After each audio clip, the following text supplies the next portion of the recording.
최근 교양만두 팀원들 사이에서 가장 핫한 대화 주제가 있습니다. 바로 주식. 아이돌을 좋아하는 원인은 엔터주를 풀매수했다가 엉엉 울고 있는데요. 반면 요즘 짠미는 아주 입이 귀에 걸렸죠. 전 애인도 있게 해준다는 이 주식은 대체 언제부터 시작된 걸까요? 오늘의 교양만두 주식에 대해 알아봅니다.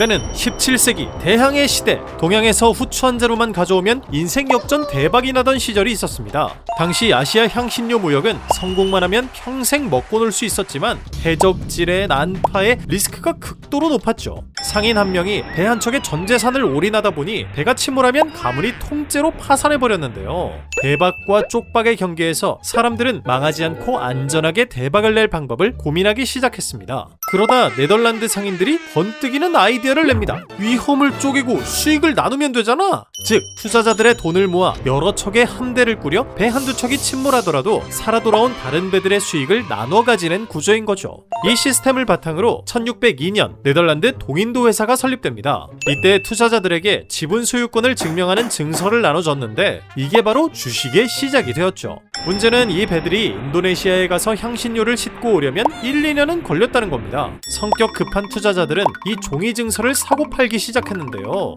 이 거래가 판이 커지면서 세계 최초의 암스테르담 거래소가 세워졌고 현대 주식시장의 뼈대가 완성되었죠. 그러나 늘 수익만 날 수는 없는 법. 최초의 투기 붕괴 사례도 일어납니다. 바로 튤립버블 사건인데요.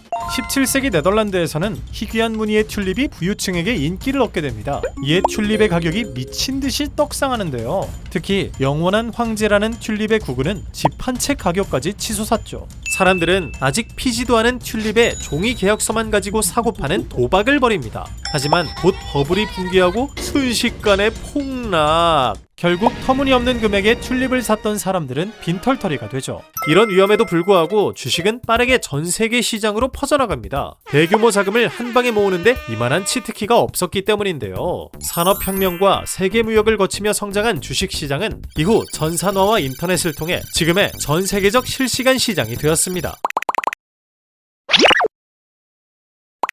전 세계 주식쟁이들이 매일 눈이 빠져라 쳐다보는 익숙한 막대 그래프, 양초를 닮았다고 해서 캔들 차트라고 부르는데요. 일정 기간 동안 주가가 어떻게 움직였는지를 한눈에 보여주는 그래프죠. 막대 하나가 주가의 시작 가격과 끝 가격을 담고 있어 시작보다 끝이 높으면 양봉, 시작보다 끝이 낮으면 음봉이라고 합니다. 이 그래프의 시작은 놀랍게도 18세기 일본의 한 쌀 시장이었는데요. 당시 일본에서 쌀은 단순한 식량을 넘어 세금도 내고 물건도 사는 화폐이자 핵심 자산이었습니다. 전국에 쌀이 모이는 거대한 상업 중심지 오사카 도지마 쌀 시장에서는 전 세계 최초로 미래의 쌀값을 두고 베팅하는 선물 거래가 대유행을 하는데요. 날씨나 수확량에 따라 쌀값이 미친 듯이 변동하자 일본 상인들은 가격을 보기 쉽게 기록하고 해석할 방법이 필요해졌습니다. 이때 상인이었던 혼마 무네히사가 기똥찬 아이디어를 내죠. 시작가, 마감가, 최고가, 최저가라는 4가지 핵심 정보만 쏙 뽑아 막대 하나로 압축해버린 건데요. 이 차트는 수요와 공급의 변화, 투자자들의 심리까지 한눈에 보여주는 레전드 지표가 됩니다. 주식 차트를 보면 빼놓을 수 없는 핵심, 바로 색깔이죠. 한국 주식 화면을 보면 상승할 땐 빨간색, 폭락할 땐 파란색이 뜨는데요. 반면 미국 주식 시장에서는 오를 땐 초록색, 내릴 땐 빨간색이 뜹니다. 왜 이런 차이가 있는 걸까요? 여기에는 동서양의 문화적 차이가 숨겨져 있는데요. 동아시아에서 빨간색은 행운과 번영, 대박의 상징입니다. 특히나 중국은 빨간색을 사랑하는 대표적인 국가죠. 그래서 주식시장에서도 대박의 기운을 담아 빨간색을 상승의 색으로 사용하게 되었습니다. 반면 서양에서는 빨간색을 경고, 위험의 신호로 인식합니다. 대신 초록색을 안전의 신호로 인식하고 미국 달러 지폐의 상징이다 보니 상승의 색으로 사용하게 되었죠.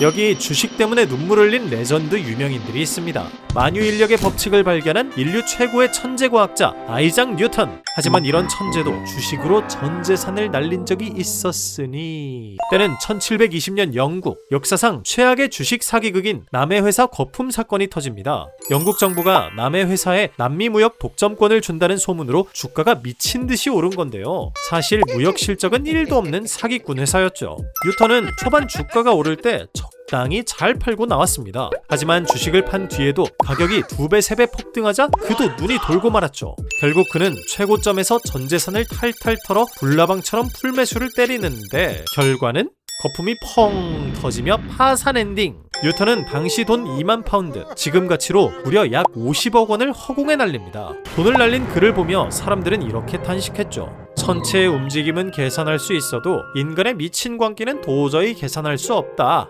제2차 세계대전을 승리로 이끈 영웅 윈스턴 처칠도 주식 앞에서는 예외가 아니었습니다. 1929년 가을, 처칠은 캐나다와 미국을 여행 중이었습니다. 당시 미국 월가는 주식 열풍으로 뜨거웠고 분위기에 휩쓸린 처칠도 미국 주식에 투자를 했는데요. 하필 처칠이 뉴욕 증권거래소를 구경 간 바로 그날, 미국 역사상 최악의 주가 폭락 사건인 검은 목요일이 터집니다. 처칠은 단 이틀 만에 2만 달러, 지금 돈으로 약 10억 원을 허공에 날렸죠. 다행히 인맥 찬스로 친구가 계좌를 방어해준 덕분에 영국으로 간신히 돌아갈 수 있었다고 하네요. 여기서 끝이 아닙니다. 왕자와 거지의 저자이자 세계적인 작가 마크 트웨인. 톰 소여의 모험으로 큰 돈을 벌었던 트웨인은 사실 미래 출판 기술에 관심이 많은 혁신파 투자자였는데요. 당시 인쇄업계의 혁신이라 불리던 인쇄용 조판기라는 신기술이 등장하자 그는 재산을 영끌에 올인 베팅을 날렸죠. 문제는 이 기계가 기술 결함으로 상용화에 처참히 실패했다는 것. 결국 투자금은 휴지 조각이 되었고 트웨인은 60세를 앞둔 나이에 전 세계를 돌며 눈물의 생계형 강연을 펼쳐야 했습니다. 훗날 트웨인은 소설 바보 윌슨에서 이런 문장을 남기죠. 10월은 주식 투자에 특히 위험한 달이다. 다른 위험한 달로는 7월, 1월, 9월, 4월, 11월, 5월, 3월, 6월, 12월, 8월, 그리고 2월이 있다. 천재들도 주식으로 망했다고 하니 위안이 조금 되는 것 같기도? 결국 주식은 숫자 싸움이 아니라 고도로 발달된 인간의 심리 싸움이었네요. 그래도 전 성공하고 싶다고요. 도대체 주식 어떻게 하는 건데? 꿀 종목 추천 좀 해주세요, 전만이들. 지금까지 교양만두였습니다.